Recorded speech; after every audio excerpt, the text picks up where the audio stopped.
Good evening, ladies and gentlemen, in St. Lucia and in the diaspora. Once again, welcome to Moving Forward.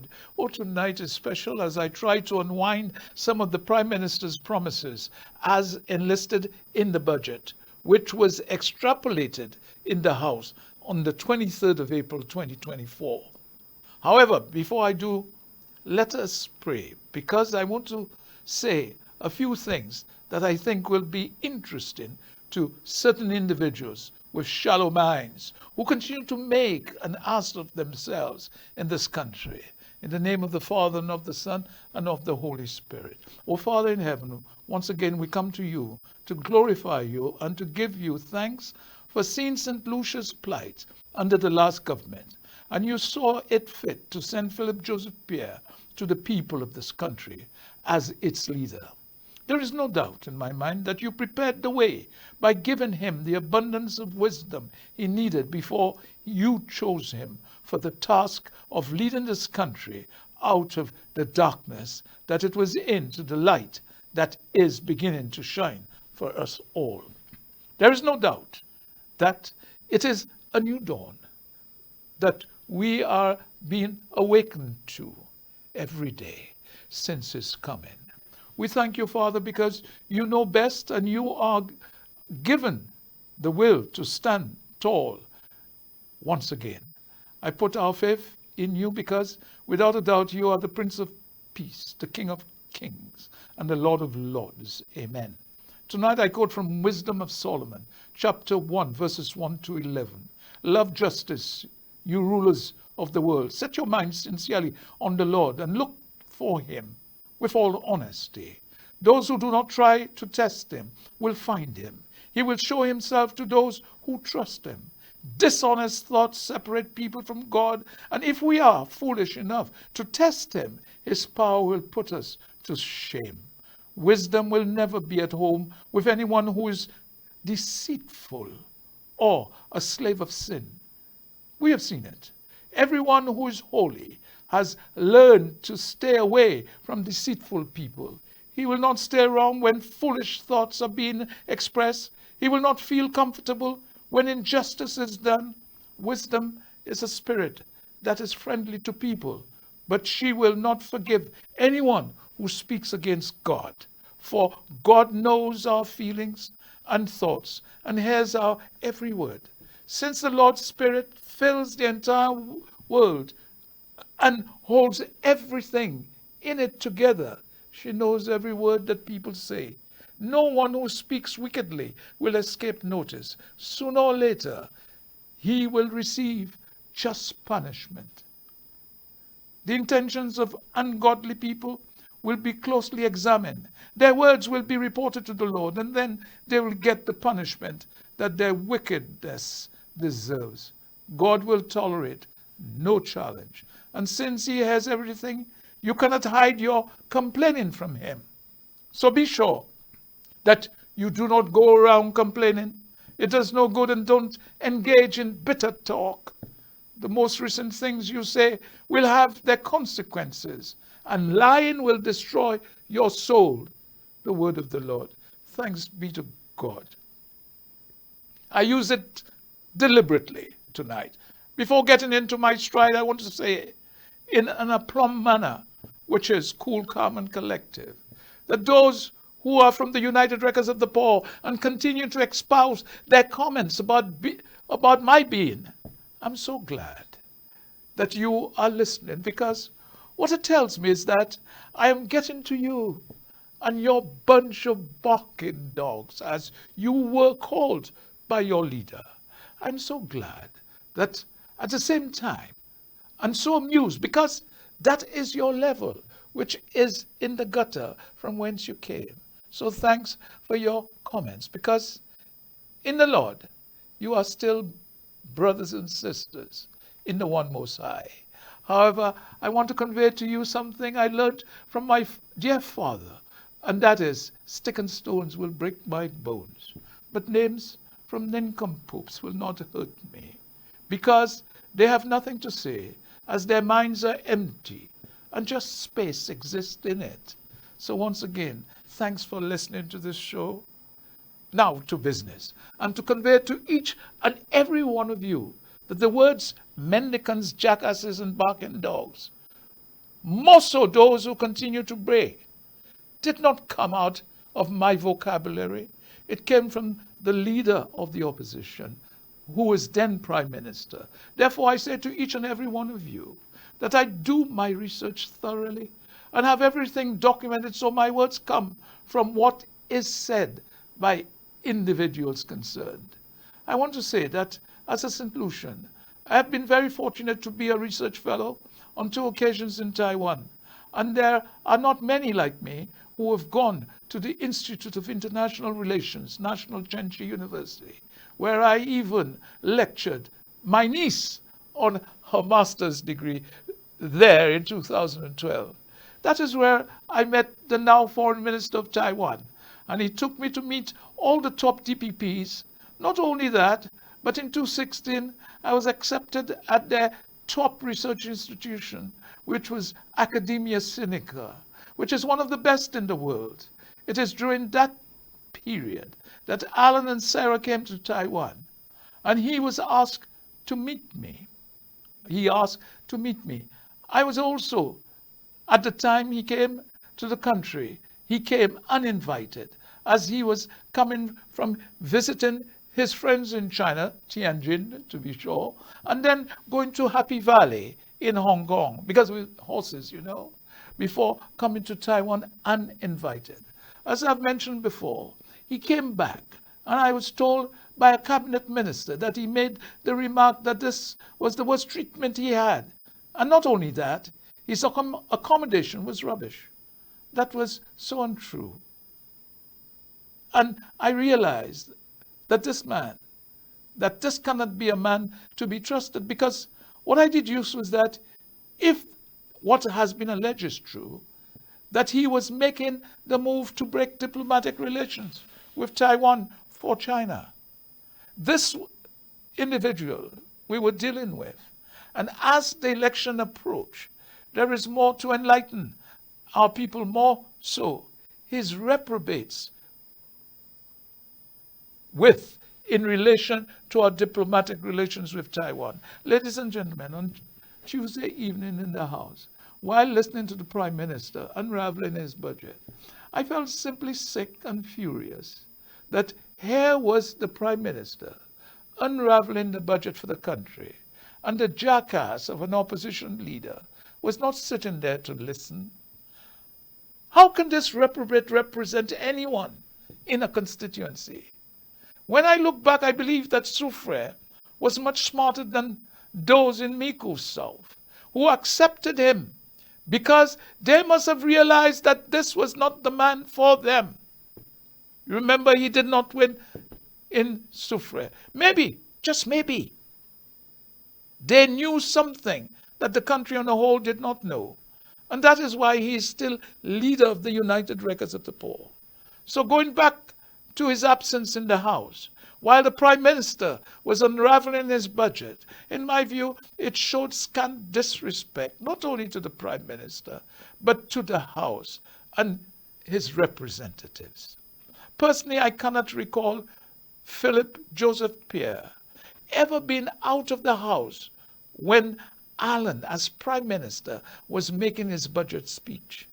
It showed us that this individual simply has no manners and seemed to think that he was superior to St. Lucians on the whole. What I would simply like to know is whether he has any qualifications, and if so, where did he get them from? I tell you this, brothers and sisters, if I did not support Philip and did not think that he would do a good job leading the country, I would not give him my support. I tell you this in all honesty. Not only that, I would simply refuse to be a moron and follow someone blindly, as some have who support Alan and his band of men and women. Oh yes, listeners, I'm simply sad that this individual, with his ethics, and I say to the listeners who follow the opposition blindly, I'm ecstatic that you are listening to me, regardless whether your remarks are insulting, because it is interesting that you want to know what I am saying or what others are saying. I therefore honestly take no offense to what you have to say, but just see you as a lost cause, because you have sold your soul for not even 30 pieces of silver, but for 3 pieces of silver. I therefore say to those in England and elsewhere, we each have a right to live the best way we can. I know one thing in life, and it is to be as truthful as you can. Once again, my father instilled in me something that I will never forget for as long as I live, and that is, honesty is the best policy. And he went on further to tell us, and I've said it before, that the mind is the standard of the man or woman. I've mentioned it, I can tell you several times, to my friends, because I believe in it sincerely. And it was the best piece of advice I had ever been given in my life. When I look at this individual, I can now understand how his surrogates can come to spew out utter, undiluted, unadulterated crap on the air or on the phone in the comment section that makes no sense, because they are imbeciles who cannot assess right from wrong, evil from good, because of their paper brain. If Alan was in the House, he would have heard that the Prime Minister made it clear that it is our responsibility as a party in government to continue pursuing our founders' vision to keep improving the wages and conditions of the workers of this country. In 2022, he appointed a minimum wages commission, which was set up, and this commission has now completed preliminary reports on the way forward in terms of the minimum wage. According to the Labour Act, a draft has been forwarded on the minimum wage. And the good news for low-paid workers is that they will have the act coming into force on the 1st of August 2024. This certainly was good news for many in this country. I know this for sure because many people have been asking me as to what is happening. My only regret is that I was not sitting on this commission, having part of my social science degree in industrial relations and also a diploma in labor studies and industrial relations. What amazes me is that Alan and his followers never seem to have looked into having a minimum wage during his 5 years in office. The question is simply why? And I would like his minions and jackasses to explain this in the comment section. Was it because of the time you were being fed the leftovers like the barking dogs that you are? I will come to the budget in detail soon. But what I want to point out, in the very soon, we will have jazz nearly all over the country. Although I would say quite categorically that what is being seen as jazz is not, and it is just a word, we should just see it as a musical gathering, so to speak, which is somewhat attached to our culture that still remains. What I want to ask is whether jazz as we know it or knew it, and as it is at present, the same under the Prime Ministership of Alan Chastanet. I'm asking this because this is fundamental. Because this is the same guy who tried his best to decimate the National Trust because they would not bend to his whims and fancies in allowing part of the park to be used in a manner that would be dishonest, because it would be acting against what it was established to be. And that is more so a park for dolphins. This is the same government who wanted to destroy the rights of individuals at Kazaba, and now we see that this present government will be doing what they are going to do in that area, which is in essence commendable. They will certainly bring that part of the country to life with the buildings they plan or they have announced in the budget. What is being planned is for St. Lucians and not for foreigners and friends. More so, lousy friends who refuse to invest their money but saw Santa Claus come in, so they allowed him to use his country's money like the jackasses and his followers, or what they are about. It's at this juncture. I will take my first break and I'll be back.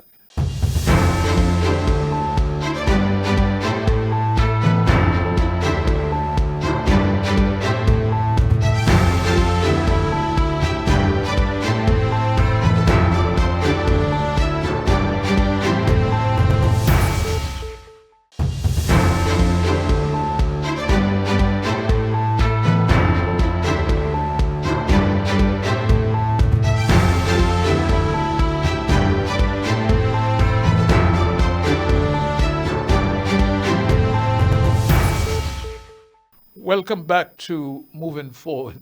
And I was talking about jazz and what have you.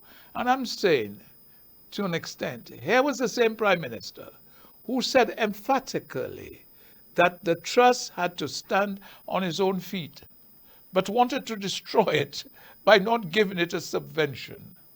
Jazz at the National Trust Park was something that was ingrained in our culture.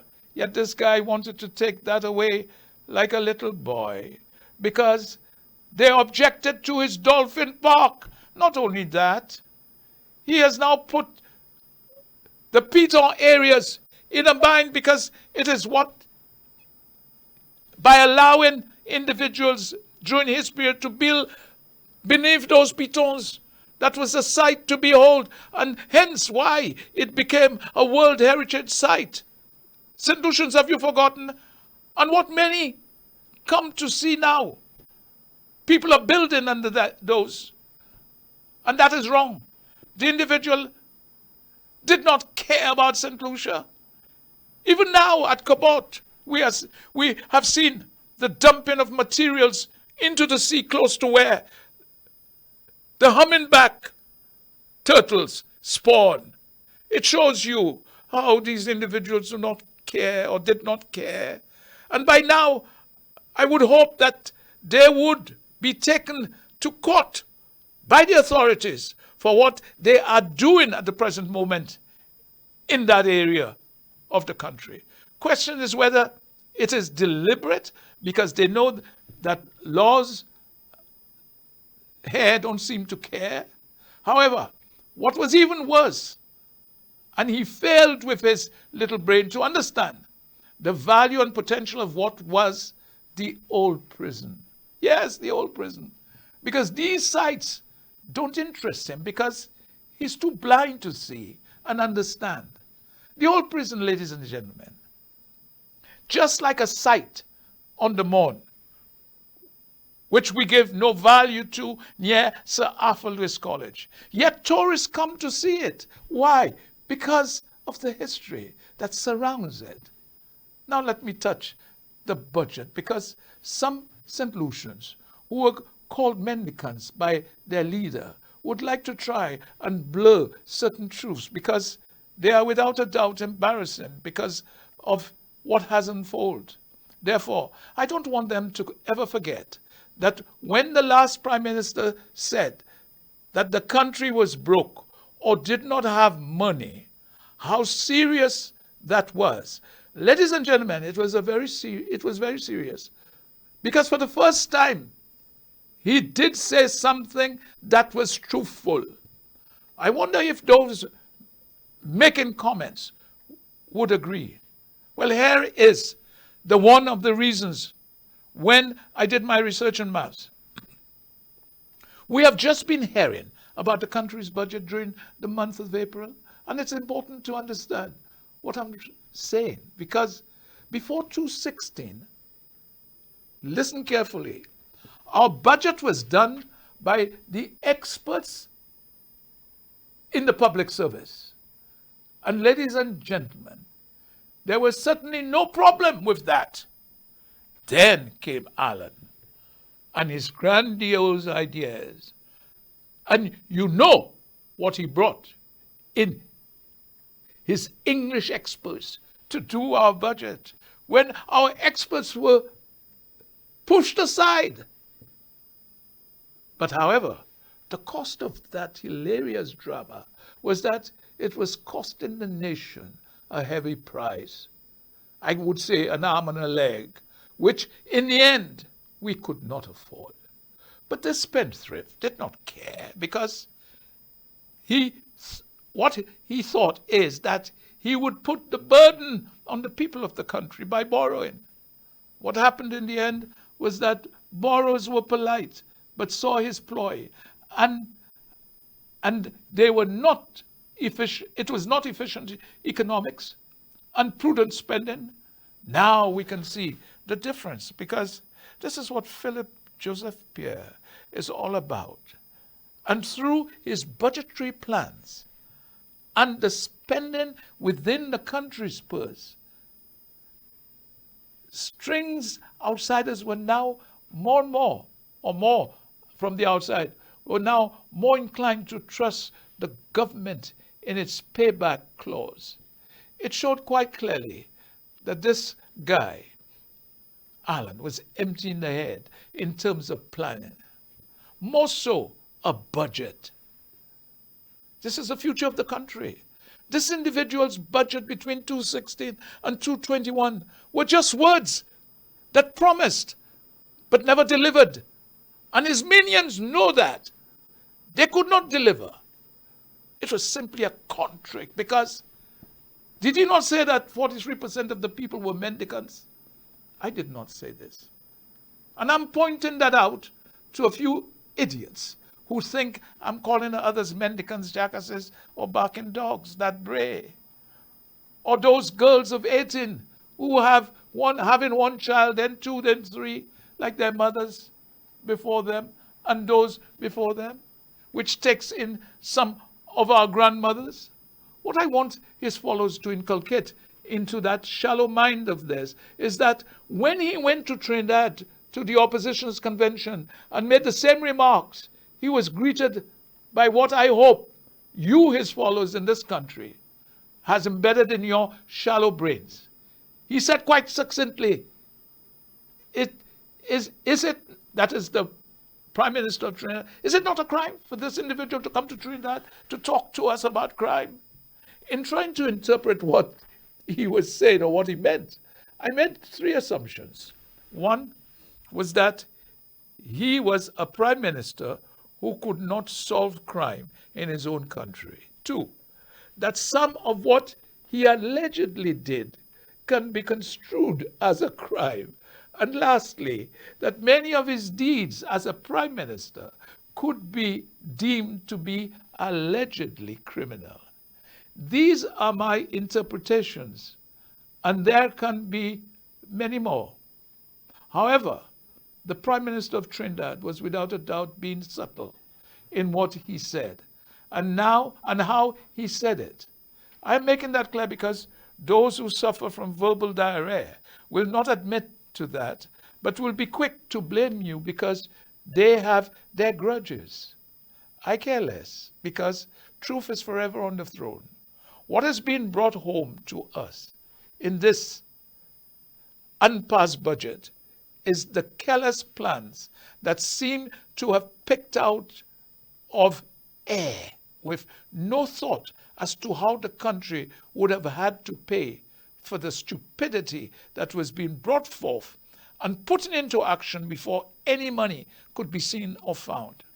We saw that clearly with the stupid and horrendous idea of the rebuilding of a new airport. When plans had been put in place for UNORA, that would have been a perfect plan, because we would have had a modernized airport which would have been leased to us, putting the money in and still getting something over the years. That is, the developers would do that. There are things that I know about Alan's behavior in his aggressive manner towards certain establishment when he did not even realize who he was dealing with. I will leave this for a later date because we still have time before the next election. I want to express this close to the election because many of our people want to forget because they are afraid to face the truth and the facts as to what these individuals, together with his band of merry men and women, are all about. Oh yes, some would say, listen to the old man who should go and rest. Yes, yet in truth and in fact, they are old in mind and even body because their brains are somewhat lethargic and seem to be decaying very fast. Yet I can move faster, think faster, and internalize faster than they can. But it is their stupidity, when they have nothing to say, that is so irritating. It clearly shows that they are so dumb to understand facts from fiction. They do the same to the Prime Minister because their brains are shallow and don't seem to judge and make their judgment on facts, not fiction. They live in a fool's paradise where everything is a make-believe, which is somewhat sad. And that is why they would want someone like Alan to lead them and not Philip J. Pierre, because they love poverty and stupidity. Did not one say that he would prefer a white man to lead him than a black man like Philip? Yet that same yellow-looking man could not kiss Philip's toes. I say to all the United Records of the Poor that Philip Joseph Pierre, in my estimation, is about transparency and truth, and that has been part of his makeup since he was a boy. This was embedded in him by his mother and father because of who they were, some of the most trustworthy people of this country. Therefore, I once again say quite succinctly that there are times in our lives when we need to decide whether we will walk in the path of righteousness or destructive selfishness. St. Lucian, as I've always said, is at the crossroads. And those entrusted with forging a path for what is best to bring about a fair and decent society.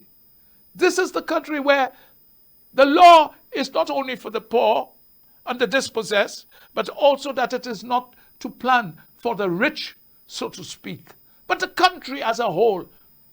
And Philip Joseph Pierre, in his budget, has shown fairness in the manner he has planned for generations to come, not just for us. He's doing his utmost best to bring about a fair and decent society where we will be able to walk in the light of true altruism and with a brighter tomorrow because the dawn lights up in the distance and moves closer to us. This is what is happening in the budget that I now see. This is certainly not a budget for family and friends and foreigners, but one for the citizens of the country as a whole. I therefore say emphatically that I will be there with the government through thick and thin, as long as they keep to the truth. However, I say this with all sincerity, that if you don't do what is right for the country, I will not hesitate to pull away from that government and society, because they are creating a soulless one. And it's at this juncture, I'll take my next break and I'll be back.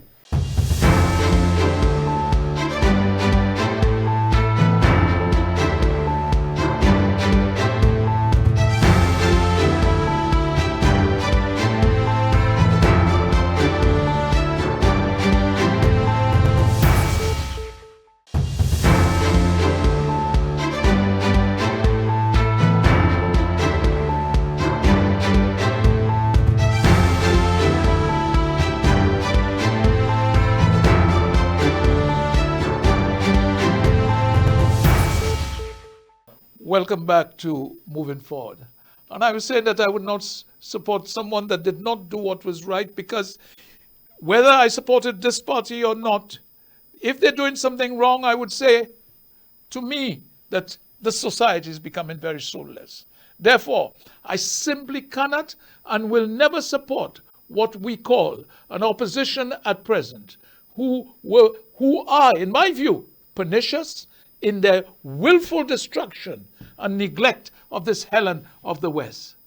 Then I can never support any party that way. In looking back, the last government did nothing for the people who did not want anything to do with China. Many of those who did are now finding out that China did not care for the people of the country, but only brought those in power, and is now realizing that sooner or later, having slept with the devil, there is always a price to pay. I want to remind Alan's faithful something that the good book tells us, and that is, where there is no vision, the people perish. To be honest, this was what was happening under the leadership of the last Prime Minister. This is especially true in building a nation. One of the most important things about a country like ours is its price in its creative people. Not only the lawyers, the doctors, politicians, teachers, etc. What we saw under Alan was the destruction of the national health of the people. The education system was virtually given nothing. Our agriculture and fisheries simply lost faith. And all we were seeing was imported foodstuffs, which was costing what we would say in England an arm and a leg. We needed developing in every way, but were subdued by the governments. Best, they did not care. To an extent, they did not care about the country's men and women, but just family, friends, and foreigners. How in heaven's name can a country develop in this manner? That's what I want to know. Oh, before I end, I want to say to my friends and those who don't go about what I have to say, but just think that criticisms of me is their level of verbal abuse, is that the older I get, the few friends I have. But you don't need a lot of friends when the ones you have always have your back. However, the older I am, the better I am, because it is without a doubt knowing when to fight and when to take a stand. Therefore, I took a stand against Alan, because he was destroying the future of my children and their generation, and that I could not allow. Each and every one of us must look beyond ourselves. And to me, a concerted effort to harnessing the innovation and creativity of our youngsters. When I listen to those who criticize in the worthless things they write, to me, they seem sick and need help because they are frantic, fearing, because their campaign of intimidation is without a doubt increasingly outrageous. Therefore, I say to the present Prime Minister to keep up the good work, because these individuals seem desperate at this juncture. They no doubt see the future ahead for them to be bleak. But it can be good if they decide to stop their stupidity and come in to help to develop this great country of ours to a brighter and better future for our children and their children to come. I would say to these individuals that as an older St. Lucian, I have been to the mountaintop and I've had transfiguring experiences, more so in the Royal Signals and the British Royal Air Force in England. As I have traveled around the world with them, and nothing simple, nothing frightens me. Therefore, I know when to take a stand. At times I can hear an inner voice saying to me in a loud voice, Dennis Springer, stand up for what is right. Stand up for what is just. And behold, I will be with you till the end of time. Therefore, This budget, I will take a stand to make it happen if I can, because it is one that will benefit the country as a whole. Therefore, ladies and gentlemen, and in the diaspora, I do therefore fear no man or woman, no leader, but only the one true God and his Son Jesus, who came into the world to guide us on the way to what is righteous. That is what I am now doing with his help and guidance. One thing I have learned in life, and that is, if I should care about what others think, then I will become their prisoner. The truth, ladies and gentlemen, is always beautiful. And to remember that not all beautiful words are the truth. By remaining true to yourself, without seeking to compare or compete, you will achieve universal respect. That is without a doubt my motto in life. And I want those who criticize me to remember that their words simply cannot have an effect on me. What I see that the opposition is all about is to cause chaos and as much negativity as possible. Therefore, we must guide ourselves against this form of evil if we truly care. Sophocles once said that if one should rather fail with honor than succeed by fraud, it's better to do so with honor. In my view, therefore, there can be no compromises on democracy or freedom. What we need to fight for is simply peace, stability, and a good life. And I'm sure that the 2024-25 budget will give every St. Lucian, even Alan Shastney and his family, friends and foreigners. They have a hand there. Philip has given us something for everyone. But it will not be just for them, but the country as a whole. I want to remind the opposition leader and his followers that there is a proverb that says quite clearly that actions speak louder than words. His display by not being in the house to hear the Prime Minister's speech. And if he thought that he was ridiculing Philip by trying to stay on the sideline, thinking that this would upset not only the Prime Minister, but the government on the whole, while his bombastic attitude showed quite clearly the individual he is, nothing more than a spoiled brat. And this guy wants to be Prime Minister of this country again, and some of his reprobates want that.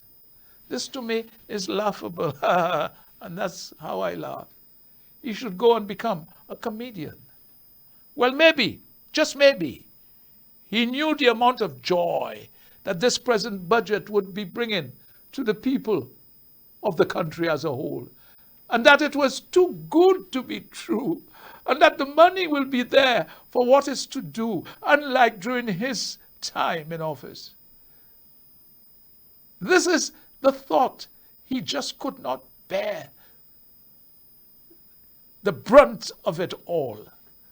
Philip Joseph Pierre is bringing results to the country on nearly every front, because on July 2021, he had cooked, that is Alan, his goose, as we say in England, when he was unceremoniously kicked out of office. I've said it before.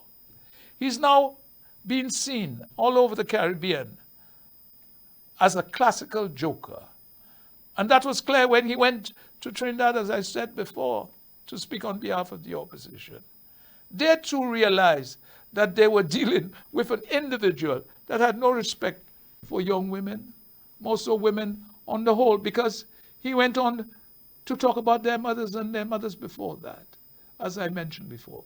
Yes, young ladies in this country, that is how he thought of you, and that you were supposed to be the mover and shaker of crime, not only in St. Lucia, but the Caribbean, as has been alleged from his speech. So tonight I want to ask Alan, in all honesty, if he's prepared to answer. Well, as the leader of the opposition and past Prime Minister, here are the questions I want to put to you. Can you tell me what your plans were for St. Lucia on the whole? Did you really want to develop it, or to leave it to be owned by friends, family, and foreigners? Show me one project you did that is now so useful to the people of the country. Once again, I ask you to show me one that you yourself can be proud of doing, which is of beneficial to the country as a whole. Nearly all prime ministers, alive or dead, can show what they have done and achieved for this country. I would like you to show me one that you have done that we can be proud of. Tell me the poor people's lives you have changed, whether in health, education, or job creation. Who have you really helped business-wise? Who are St. Lucians?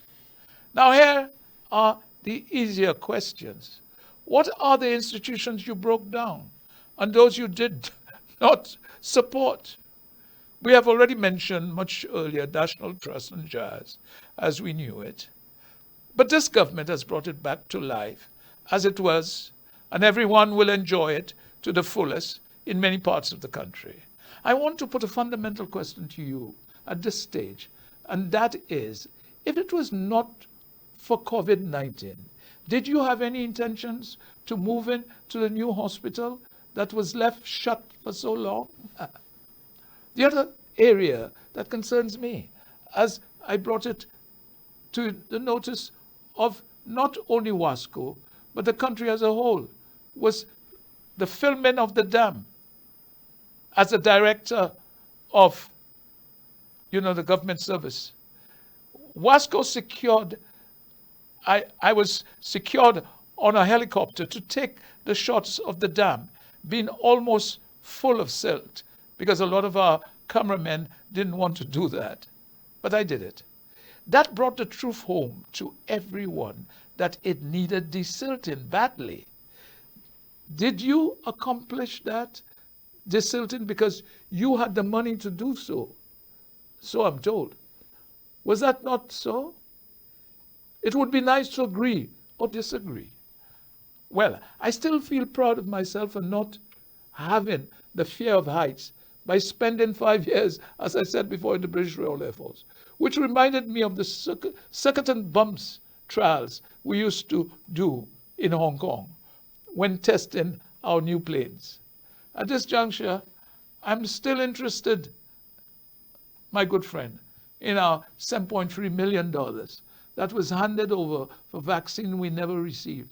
Not only that, I thought that a court case had come to light dealing with that company in the United States. By the way, were you not involved? Because were they not your friend? My friend, when improvement needs to be made to our fisher folks in terms of what was literally given away in Castries, Dennery, Choiseul, Vieux Fort, etc. by this Prime Minister, we're going to see improvements that we did not make, say, for example, and which is going to be done in the agricultural sector. I'm putting all these to you because in 5 years, you virtually knocked down everything that was important to the betterment of the country. Yet Philippe Joseph Pierre is putting things back into place within 2 years and 8 months. Don't you feel bad about the situation? So much so that people are alleging that you were nothing more than a corn merchant. What did you do that was significant in health and education? You must tell us, because I'm really searching for it. And it's at this juncture I will take my next break and I'll be back.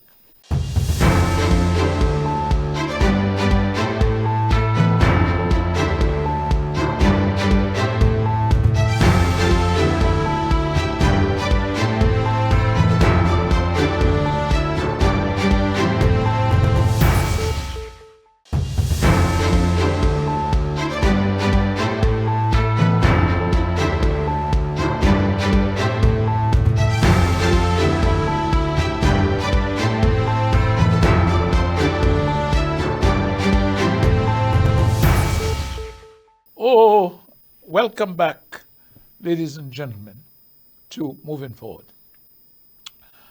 Oh, I feel good tonight, not in a cantankerous mood, because what I'm seeing, and that so much is going to be done for the country as a whole. So tonight, I'm on a high now because of the budget that our Honorable Prime Minister and the public service workers have put together to improve the quality of life for all St. Lucians. Ladies and gentlemen, once again I say proudly that there were St. Lucians and not individuals brought in from the diaspora to put a budget together for us. And it's a worthwhile one, a good one. This is what the nincompoop that was a prime minister never realized, that we had people here with potential that was greater than any outsider. Once again, leader of the opposition, I send a special plea for you to leave St. Lucian politics voluntarily, because you will no doubt be kicked out by force when the next general elections come to the fore. You will be hounded out, literally, because there is so much to come to the fore in regards to the way you run this country and what would have transpired if you had won. St. Lucia would not have been a country for St. Lucians, but for other foreign beings, as I've mentioned before. It is clear for all to see that you are not building, but a destroyer who thought that you had the God-given right to do so. Well, my friend, you must now come to the realization that you were only human. Maybe like your friend, the sea of yellow from the motorcade fooled you all, and therefore you entered a fool's paradise thinking that the election in 221 was in the bag. What fools you were. And I say to this present government that they too must be on guard and to work hard. And the budget is doing that to succeed at the next election. I tell you this, leader of the opposition, as long as you are the leader, you can never win an election in this country ever again. Or before I forget, did you not see the people that were outside the house to greet their representatives? Something that they weren't able to do when you were prime minister and thought that you were the dictator. Everybody should spread out.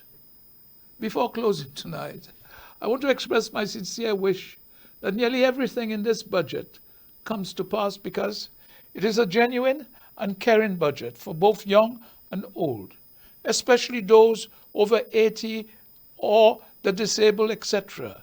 Not only that, but to know that our children will all have their laptops once again, which was simply stopped under the last government, who thought that the poor in our country should remain destitute.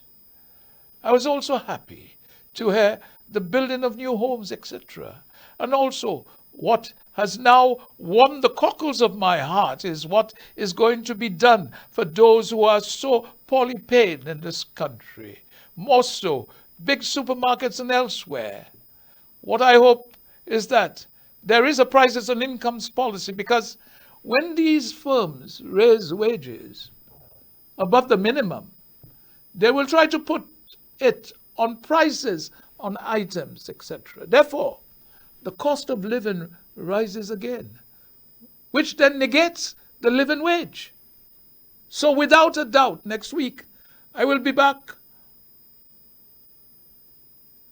to tackle the whole budget in order to outline its benefits to the country as a whole. What should be looked into is the extravagant profits that some companies are making. There is a phone company, for instance. If you do not put money on your phone for 3 months, not only that, you lose what is still there, but you also lose your phone number. To the extent that if you need to, you have to rebuy another number. How can this be right? This does not happen in any developed country. More so, what you have paid for, your number. You pay for your number. I do hope something is done on that front, honestly. I will say this again and again. When one looks at the Philip Joseph Pierre as Prime Minister compared to the opposition leader, whom he displays, the difference is clear and concise. Philip has shown, without a doubt, what I would term quality leadership, namely greater tolerance than the one before can ever acquire. Not only that, but greater loyalty and greater kindness. When I assess Alan, the conclusion I come to was that he did not tolerate collegiality in leading, in leadership, and in work. He acted not through persuasion, but by imposing his concepts and demanding absolute submission to his opinion. And yes, that is what the colonials, who had a conscience, were all about. In addressing the budget of Philip Joseph Pierre since he became Prime Minister, and in comparison to what was under the last Prime Minister, which he had put together by foreigners, because they knew best and was best for the country when one considered that they don't live here, because being colonials, they had that impeccable conscience. Well, the budget put together by Philip was concise and precise in terms of what a caring budget should be all about. The ones put before with his colonials was simply pie in the sky. And this should never happen in this country again. When our public servants are trained in that respect and to be treated in that manner by a Prime Minister, it's unacceptable. I hope and pray that the people of this country take heed, because this has not happened in any of the Caribbean islands. St. Lucia, wake up and smell the coffee, as is said in England. And the land that the colonials knew best, or thought they knew best.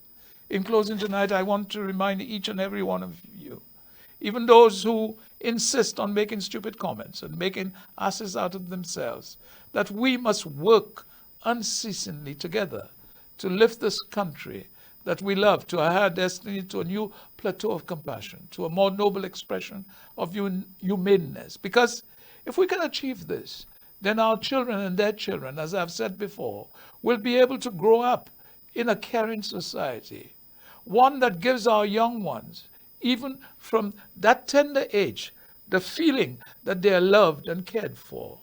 That is why I say tonight, without malice, that we now have to think seriously of having universal education from 2 or 3 years old, because those are the years when children's minds begin to expand, and because of its sponginess like structure, they can take in so much, and they begin to store away for the future.